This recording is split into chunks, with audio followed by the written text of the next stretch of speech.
Sr. Secretário de Estado da Alimentação e Investigação Agroalimentar, a sua visita, enquanto titular da pasta da alimentação, enquadra-se perfeitamente na época e no momento que hoje se vive em Montalegre. É, na realidade, um dos momentos mais altos do nosso cotidiano, o que agora se vive e se prende com a Feira do Fumeiro. Momento alto, pela forma como a capital do Barroso se engalana e prepara para receber os muitos milhares de visitantes que por estes dias se esperam em Montalegre.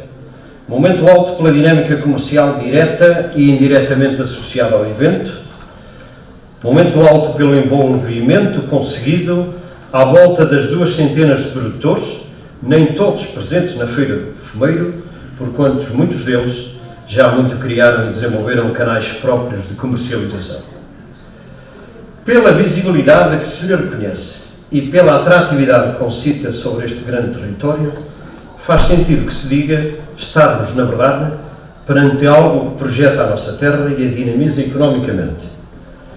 Disse há bocado que os barrosões se ufanam deste grande acontecimento e tudo fazem para o tornar cada vez mais prestigiado e maior. E a provar o que digo, basta referir este singelo pormenor de cada vez ser mais notória e visível a presença dos nossos imigrantes, que em crescendo vêm trocando o Natal pela Feira do Fumeiro, que consideram a festa da família Barrosã. Mas por trás da festa há todo um trabalho imenso de preparação. Há reuniões para apuro da arte ou técnica de fazer o bom fumeiro. Há um período de inscrições ou registro de animais que cada produtor indica e anuncia que vai criar. Há a campanha da brincagem, o controle alimentar e todo um processo que termina com a festa da matança. A partir daqui, é a arte ou o segredo de temperar de cada um dos produtores inscritos e a diversidade de sabores àquela inerente que faz com que a Feira do Fumeiro seja, na verdade, uma feira de sabores e de saberes, que o Vice-Presidente da Câmara de Chaves permite que eu use esta expressão, que não quero de forma alguma roubá-la a Chaves. Uma feira de sabores e de sabores. Vamos de seguida visitar a feira. É a oportunidade de contactar com os 103 produtores ali presentes que criaram 752 suínos e os transformaram de acordo com a tradição familiar das várias proveniências e que só em vendas se estima num apuro que ronda os 3 milhões de euros. É um exagero, dirão todos. Não é, digo eu, que peço me dispensem a tarefa de multiplicar os animais pelo valor do mercado e que depois dou à componente da transformação o valor acrescido que na verdade tem. Mas Montalegre não é só fumeiro, é a carne barrosã que temos vindo a tentar valorizar em parceria com a Associação Nacional dos Criadores de Gado de Raça Barrosã, a AMIBA, o Agrupamento de Produtores, os produtores pecuários e o município que prepara o regulamento que viabiliza um prémio pecuniário por cada um dos nascimentos para raças autóctones e onde a raça barrosã, com registros de 1000 nascimentos ano, assume absoluta dianteira. São ainda os pequenos ruminantes que encontram nos 80% de área baldia condições sem igual para exponenciar o crescimento da atividade que o município apoia substancialmente. É a marca Montalegre, com peso comercial cada vez mais intenso e em que, em conjunto, temos todos de saber explorar. São os muitos produtos DOP e IGP que vamos lutar por manter e exponenciar na marca Portugal Sou Eu, a que há muito aderimos. É a formação, com particular incidência na arte do fabrico do fumeiro, em que vamos empenhar-nos e apostar sobremaneira. É o matadouro regional do Alto Tâmega e Barroso, que mesmo estando numa situação muito difícil, vamos ter que conseguir engenho e arte para o manter ao serviço da região. É a OPP, porque lutamos até ao fim, até ao limite das nossas forças e que esperamos Vossa Excelência ajude a viabilizar. É a retoma da produção da batata de semente, que, ancorada numa cooperativa recém-constituída, teve a primeira experiência produtiva no ano findo, por sinal coroada de sucesso, e com o produto da campanha já no mercado e a dar suporte à continuidade da experiência, agora agarrada pelo dobro dos aderentes, e que só pararemos quando houvermos conseguido escala que nos ponha a abastecer e a dar resposta à procura no mercado interno. Em suma, estaremos no bom caminho se este desígnio de construção do nosso futuro for agarrado por quem cá quiser vir. Falta, porém, algo que não cabe ao município orientar e que a Administração Central, particularmente o Ministério da Agricultura, cada vez mais feito uma agência de controle e distribuição dos fundos comunitários, tem descurado desde a nossa entrada na União Europeia. Refiro-me concretamente à necessidade imperiosa de elaboração do cadastro da propriedade rústica para que possa ser dimensionada e assim alavancar o sonho da empresarialização agrícola, condição e garante da conquista de novos aderentes. A terra tem de recuperar a função social que sempre teve e só dimensionando-a poderá tornar-se rentável e produtiva. E tem de haver forma de colocá-la ao serviço de quem quer trabalhá-la, fazer dela o seu ganha-pão e, através dela, alimentar o sonho de uma vida de esperança, carregada de bucolismo e de fazer inveja ao mofo dos gabinetes ou à impertinência de empresários sem escrúpulos. Falta também ampliar os apoios comunitários às zonas do minifúndio, as mais difíceis de elaborar, e que são as que mais gente envolvem no seu amanho e as que verdadeiramente mais contribuem para a fixação das pessoas ao mundo rural. E falta ver a quem nos governa, sendo este país feito de dois países, o rural e o urbano, as soluções deste não podem ser replicadas àquele, e de que a lei dos compromissos ou o Código da Contratação são um exemplo acabado e flagrante. Pensados estes instrumentos jurídicos à volta da necessidade de conter os excessos e o despesismo da administração, autarquias incluídas, varrem e tratam tudo por igual, quer se trate de autarquias bem ou mal geridas, rurais ou urbanas, do litoral ou do interior. Sempre entendi que, ao tratar-se de forma igualitária realidades distintas, está-se a praticar a mais flagrante desigualdade. É o que acontece quando se põem em competição nas plataformas eletrónicas empresas candidatas a obras ou pessoas concorrentes a cargos na administração.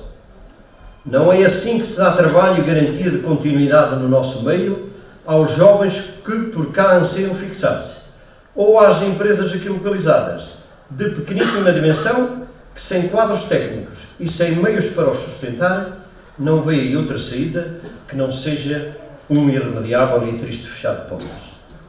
Não é assim que se povoa o mundo rural, como não é assim que se combatem os desequilíbrios. Mas há mais, Sr. Secretário de Estado. Há leis e normas que são verdadeiros bloqueios e obstáculos à dinamização económica e empresarial de que o mundo rural tanto precisa.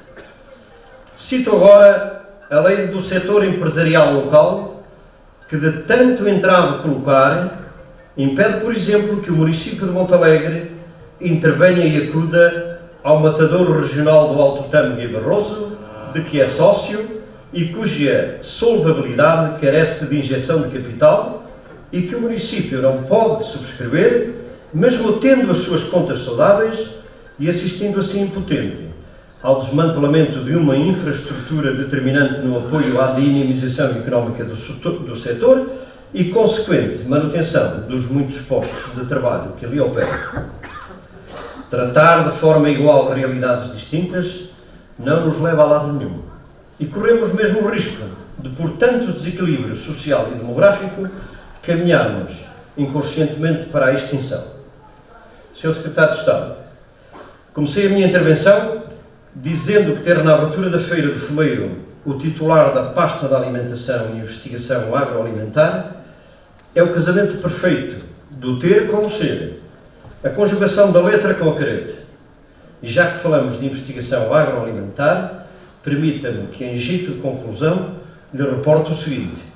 No regime dos anos 40, cedeu ao município de Montalegre ao Estado a chamada Quinta da Veiga para ali instalar um posto zootécnico que mais tarde evoluiu para posto experimental de Barroso e funcionou durante mais de 50 anos como espaço de investigação veterinária e de ensaio à introdução de novas culturas. Tinha como ónus o direito de reversão logo que a função subjacente ao objeto de cedência fosse interrompida. Foi o que aconteceu há quase uma vintena de anos. Desde então, temos tentado negociar a reversão com o Ministério da Agricultura, de quem tivemos sempre a maior abertura e receptividade.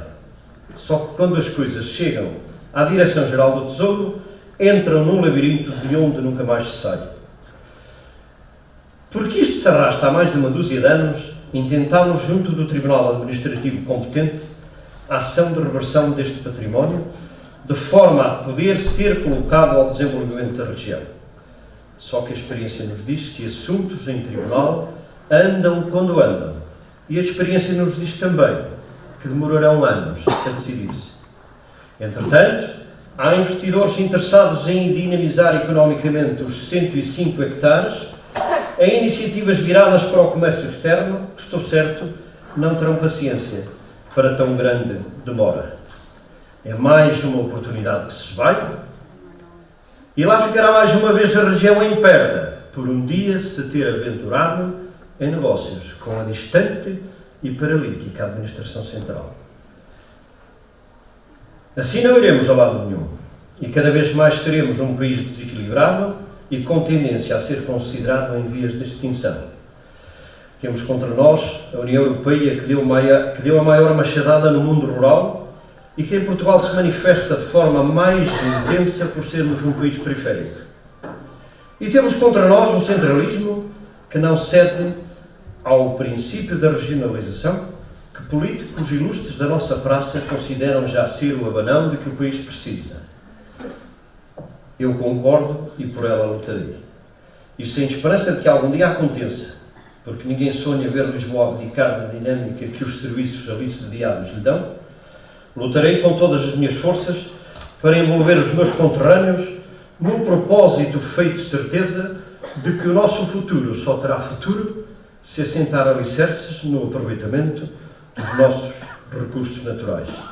Saber depois transformá-los e acrescentar-lhes valor é o que de seguida vamos ver na visita ao palco da feira. Não nos rendemos e jamais nos desviaremos destes princípios. O obreirismo que graçou o país abaixo não deu resultado. São horas de regressar à terra, mas dimensionada. Faço aqui um parênteses para saudar o secretário da CIB, o Sr. Diretor Regional da Agricultura, o Sr. Diretor do Centro de Emprego, o meu amigo Zé Manel de Ourense, do INORDE, o Sr. Acipreste, o Sr. Padre João. Peço desculpa por este lapso, mas compreendem que não terão sido escrito e, portanto, há muita coisa que vai falhando pelo caminho. Mas dizia eu, são horas de regressar à terra, mas dimensionada. E é com os que a trabalham e depois lhe acrescentam valor, e no quadro desta parceria alargada entre produtores, associações, autarquias e o povo da nossa terra que luta, que vamos construir o nosso futuro. Muito obrigado. Senhor Presidente da Câmara Municipal de Montalegre, caro professor Orlando Alves, Senhor Presidente da Assembleia Municipal, Dr. Fernando Rodrigues, Senhor Presidente da Associação de Produtores de Fumeiro Terra Fria Barrosã, Senhor Boaventura Moura, permitam-me também cumprimentar de forma lata todas as autoridades cíveis aqui presentes, os senhores Presidentes de Câmara que representam os diferentes municípios próximos de Montalegre, o Senhor Diretor Regional do Centro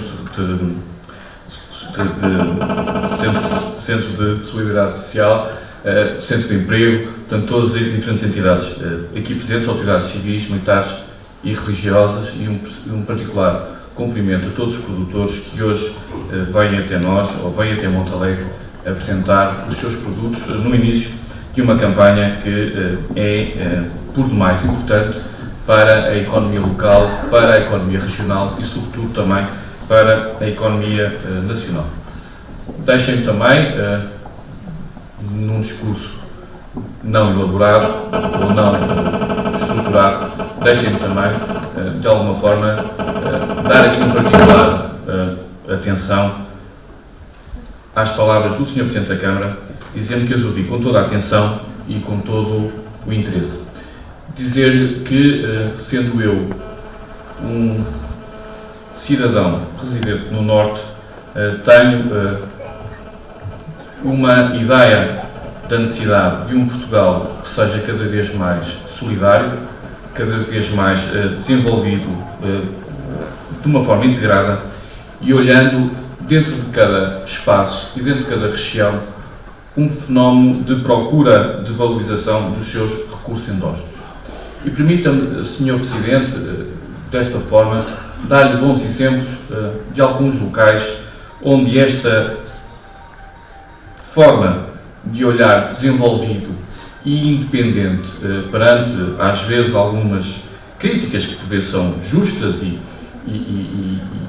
que comungamos de burocracias e de lentidões, permita-me também dar alguns bons exemplos de municípios ou locais que têm encontrado e valorizado os seus recursos endógenos num sentido de promoção da qualidade e da validação e valorização dos seus produtos. E, Sr. Presidente, se me permite, vou-lhe dar o exemplo de Montalegre. Porque Montalegre, através de uma forma muito objetiva, conseguiu aproveitar os seus melhores recursos, aproveitar aquilo que é de bom na sua origem, valorizar uma raça, a raça bízara, para que consiga encontrar também melhores produtos e melhores valorizações, permite encontrar marcas que são marcas de sucesso, permite encontrar também uma filosofia de cadeia alimentar que vai desde a produção até à transformação e à comercialização, e assim encontrar o seu genuíno valor e encontrar uma nota que a distingue de qualquer outro município ou de qualquer outra região. Fê-lo com certeza, não diria também numa abrangência que é necessariamente nacional, com o contributo de todos os municípios, mas procurando e valorizando aquilo que tem melhor dentro de si e dentro daquilo que pode potenciar os seus recursos. O novo PDF 2020 é também para Montalegre, sobretudo para Montalegre, sobretudo para os produtores de Montalegre, uma oportunidade a continuar a acrescentar. Uma oportunidade no sentido da valorização dos produtores, através do investimento cada vez maior às empresas agrícolas e agroalimentares, um investimento cada vez maior aos jovens agricultores, que são cada vez mais estimulados a produzir a terra, e necessariamente também um investimento profundo que se faz hoje para uma descentralização da oportunidade de, a nível do agroalimentar, a nível de novas indústrias do agroalimentar, até valores de 200 mil euros, poderem ser aqui também, de alguma forma, decididas de forma regional através dos ADLs. É um passo na descentralização, poderá ser um passo curto, mas não deixa de ser um passo importante na descentralização para que cada um de nós, nos nossos territórios, nas nossas regiões, possam devidamente olhar a área de maior intervenção do agroalimentar. E agroalimentar porque se nós produzimos bem batata aqui nesta região, se nós produzimos também porco e os seus enchidos, é cada vez mais numa perspectiva de organização que temos que nos olhar para o próximo futuro.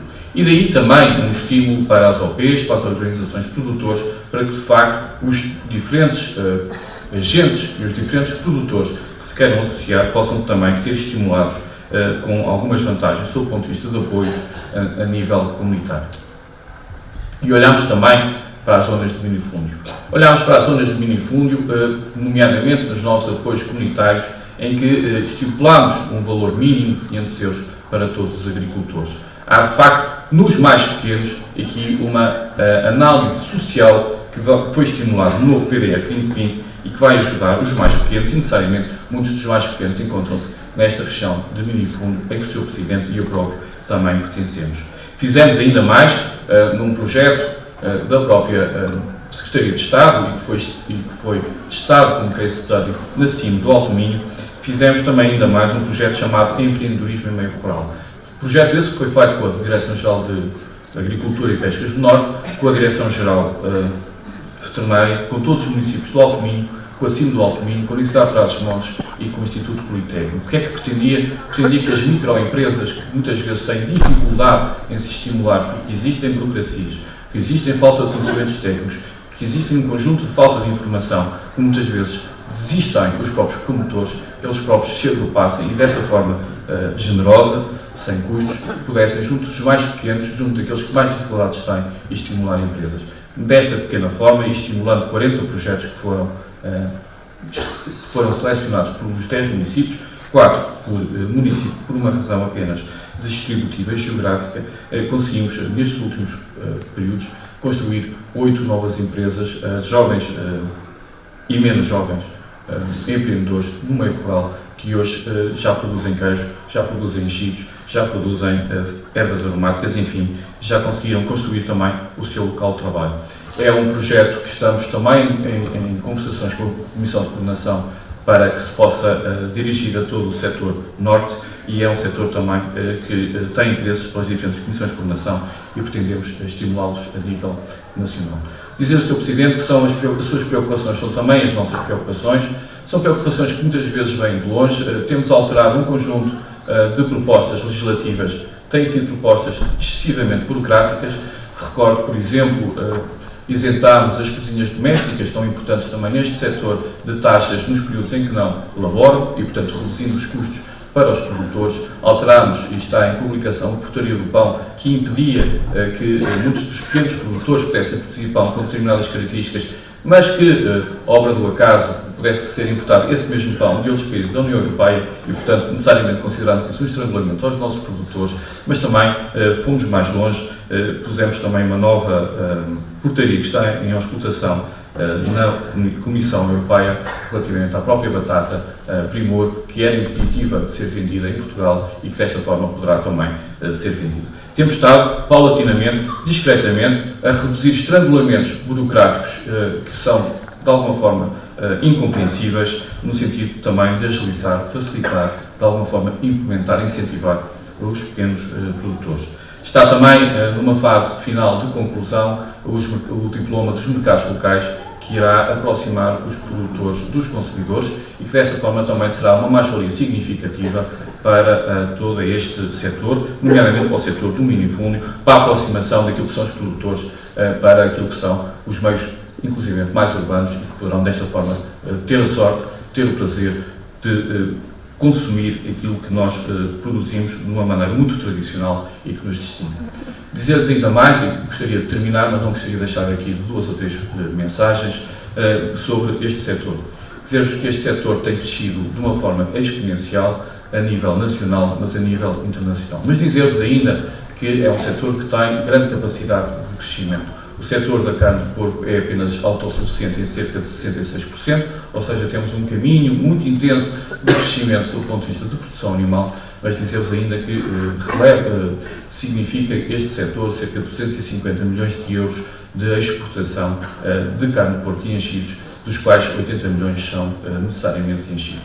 Dizer-vos que este crescimento tem sido notório, superior a 2 dígitos, e mesmo em 2014, fruto do embargo da Rússia, em que houve um decréscimo das exportações da carne de porco, mesmo nesta fase, nós crescemos cerca de 8% neste setor, o que significa que, apesar de tudo, conseguimos encontrar novos mercados, novas oportunidades de negócio e, necessariamente, nova forma de estar neste setor. Tenho visitado imensas feiras, sob o ponto de vista nacional e sob o ponto de vista internacional, e este setor é dos mais relevantes, é dos mais presentes, e é muitas vezes, estive na feira de Milão de pequenos artesãos há bem pouco tempo, e este setor é dos primeiros que se esgota, e dizem muitos deles: eu devia ter trazido o dobro ou o triplo e não consigo trazer, e portanto necessariamente vou-me embora mais cedo, apesar de tudo tendo vendido toda a nossa produção. Portanto, é um setor que está bem característico em Portugal, bem definido em Portugal e necessariamente bem estruturado.